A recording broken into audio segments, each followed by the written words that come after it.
Здрава Каменова и Гергана Димитрова обичат да пишат заедно пиеси.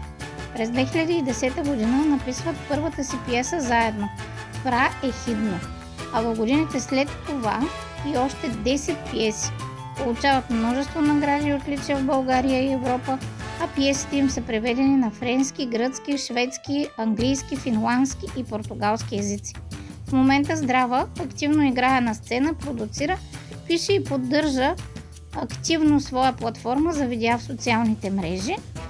Гергана наскоро защити дисертация и сега режисира, организира театрални фестивали и планира да открие своя творческа резиденция.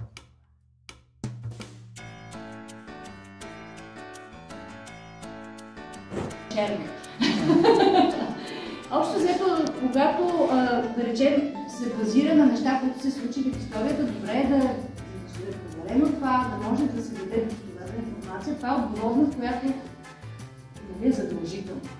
Както учените имат задължителни експерименти, така и хората, които пишат, е добре да не заблуждават. Не съзнателно, в никакъв случай. А освен това, някакси от тях се очаква да се получи. Така че е доста отговорно.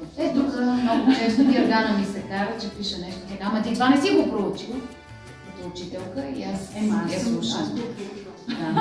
Но имаше в една пиеса, в Ушуая се развива действието, имаше един мост в една сцена и тя вече пише здраво, много красива сцена. Тя как ще се качва по мост, то идва цунами, залива Ушуая. Ушуая е най-южната точка на...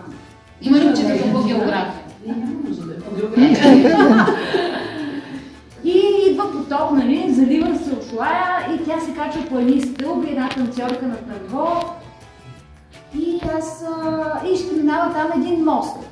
И аз сега гледам картата на Ушуая, Google, това няма мост тук. И тук аз умирам вече. Викам, той всеки ли знае, че няма мост, има мост, моля ти се. И аз викам, айде! Не е хубаво така, но хубава сцена, някак си добре изглежда. И превеждат сега пиесата, ще издават в Франция. След това не го знам. Доминик, издателя, чете и ми пише, кой мост има като отбитва в Ушуая? Точно. Край. И аз викам, ето, не трябваше. И сега почвам аз обаче отново Google и гледам сега, тук има едно, дето е като мост.